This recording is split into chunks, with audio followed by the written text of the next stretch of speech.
Xeyirli kеш, НТР каналында яңалыклар тапшыруы. Студияда Альбина Вәлиева, бүгінгі шығарылышның төп темалары. Профилактик рейд. Навигация шыры башланганнан бирле 79 хукук бозу очрагы теркәлгән. Өстенлекле юнәлешләрнең берсе пилотсыз системалар гаскәрләре. Хәрби хезмәт үтмәгән егетләребездә, армияда булмаган егетләребездә. Контракт буенча хәрби хезмәткә чакыру дәвам итә.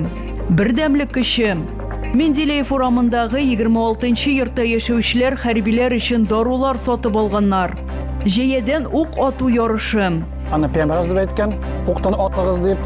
Түбән Кама мөхтәсибәтенең яшьләр бүлеге туган батыр турнирын күзәттеләр. Бер гасырлык юбилей. Тыл хезмәтчәне Гомира Минабетдинова 100 яшен каршылый. Кеше күләмле суднолар буенча дәүләт инспекциясы белгечләре навигация чоры башланганнан бирле 79 хукук бозу очрагын теркәгәннәр. 3 көймә штрафстоянкага озатылган. Кама елгасын белгечләр доими тикшереп торалар. Шундый рейдларның берсендә безнең төшерү төркеме дә булып кайтты. Тынлыкны мотор тавышы дулкын шауы бозан. Кеше күләмле суднолар буенча дәүләт инспекциясы белгечләре профилактик рейдка чыгалар. Аларның төп максаты көймә хуҗаларына суда үз-үзеңне тоту кагыйдәләрен искә төшерү. Хукук бозу очракларын кисәтү ГИМС инспекторларының төп бурычы. Тәҗрибә күрсәткәнчә иң яхшы ысул әңгәмә. Әлеге балыкчы мәсәлән коткару жилетын электирмәгән. Как усиление ветра будет, сразу в безопасное место плывите. Конечно. Хорошо? Хорошо. Все, давайте, удачи. Бүген кеше күләмле суднолар буенча дәүләт инспекциясының Түбән Кама бүлегендә 5000-нән артык су транспорты исәптә тора. Һәм бу резина көймәләрне исәпкә алмаганда даими рейдларга карамастан кагыйдәләрне бозучылар очрап тора ди белгечләр. Андыйларны штрафка тарталар. Сначала Навигация эшли башланганнан бирле 79 административ хукук бозу очрагы теркәлгән. 3 кеше судны штраф стоянкага озатылган. Документларын алып килгәч, көймәләр кире кайтарылган. Иң яшь хукук бозу очраклары арасында коткару жилетлары булмау һәм судны йөреше юнәлешендә хәрәкәт итү. ГИМС хезмәткәрләре рейдка атнага берничә тапкыр чыгалар. Гөлия Нигъматуллина, Александр Халин, НТР Яңалыклары. Республикада контракт буенча хәрби хезмәткә кабул итү дәвам итә. Бер тапкыр бирелә торган түләү 2 миллион 900 мең сум тәшкил итә. Моннан тыш туклану, кием салым, көнкүреш дәүләт хисабына. Өстенлекле юнәлешләрнең берсе пилотсыз системалар гаскәрләрен туплау. Төп таләпләр арасында хөкем ителмәгән, югары яки урта махсус белемгә ия булу, медицина күрсәткечләренә туры килү. Рубикон элиталы отрядына сайлап алу тагын да катгыйрак. Биредә хезмәт итүчеләргә разведка алып бару, һөҗүм операцияләрендә катнашу, штурм төркемнәренә ярдәм итү, логистика белән шөгыльләнү, шулай ук робототехник системаларны үстерү бурычлары куела. Хәрби хезмәт үтмәгән егетләребездә, армияда булмаган егетләребездә, аларга ярдәм күрсәтеләчәк, аларны әзерләячәкләр.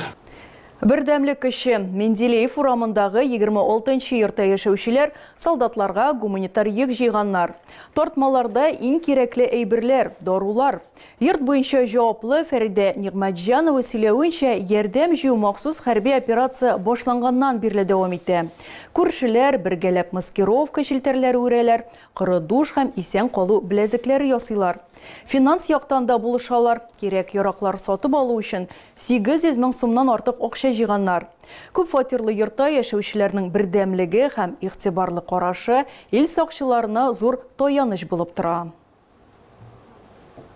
Татарстанда герой ана исеменә лайык булган хатын кызларга бушлай жир кишәрлеге бирергә тәкъдим иттеләр. Тиешле закон проекты республика парламенты каравында.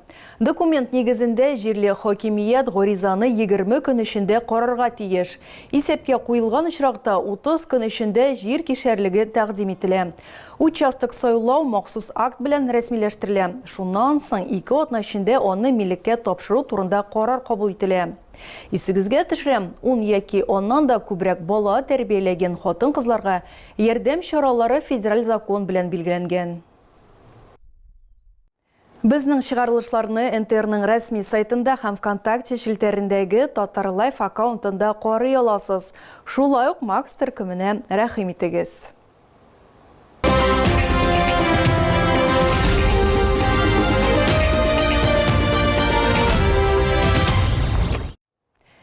Түбән Кама мөхтәсибәте яшьләре тарихи сәфәрдән кайттылар. Алабуга шәһәрендә 5-нче тапкыр җәядән ук ату буенча туган батыр бөтен Россия турниры узды. Шәһәрдәшләр үзләре әлеге осталыкларын күрсәтергә әзер булмасалар да, дулкыландыргыч ярышларны зур кызыксыну белән күзәттеләр. Тулырак алдагы минутларда. Турнирда катнашучылар горур баһадирлар кебек җәяне гаҗәеп нәфислек белән тоталар, хәрәкәтләре түгел һәм үлчәмле. Шигүләр белән бизәлгән милли киемнәре һәр катнашучының үзенчәлеген ассызыклап кына калмый, үткән заманнарга алып кайта. Түбән Камалар үзләре әле осталыкларын күрсәтергә әзер булмасалар да, дулкынландыргыч ярышларны зур кызыксыну белән күзәтәләр. Без бүген Алабуга шәһәренә килдек. Туган батыр шарасына. Бу инде Россия күләм укчылар бәйгесе. Һәм инде Аллаһ шөкер бу инде 2нче елны уза. Монда күп бөтен Россиядән киләләр укчылар. Үзенең шул ук ату, аны Пәйгамбәр дип әйткән, уктан атыгыз дип. Һәм инде бу кешеләрне берләштерә. Бүген без карадык уктан атуна. Бик ошады кызлар ничек аттылар. Чөнки бу кызык карарга дип әйтәбез без. Безгә бик көн ошады. Бүген Түбән Камалар булмады, но без Ринат белән минем братишка белән бүген монда килдек, но телибез, чтобы Түбән Камалар монда килделәр 2нче елга.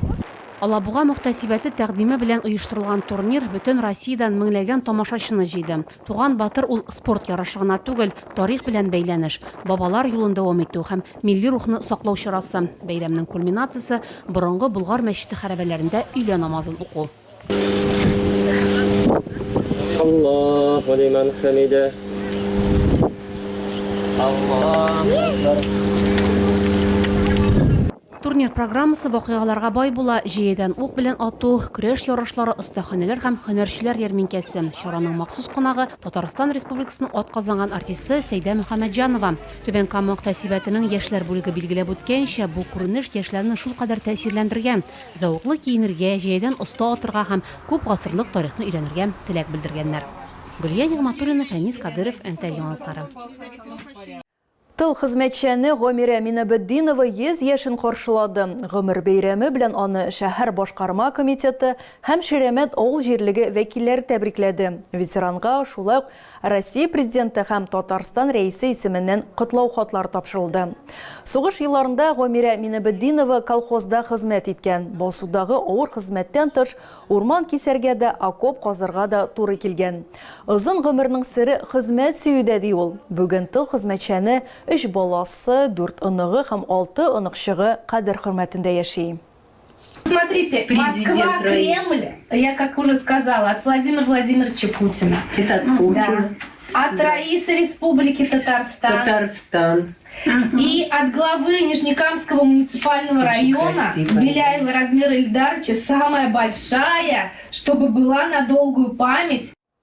Әгәр сезгә яңалык ошаса, яисә күрми калсагыз, безнең тапшыру кич көн 1дә һәм иртәнге сәгать 6да кабатлап күрсәтелә.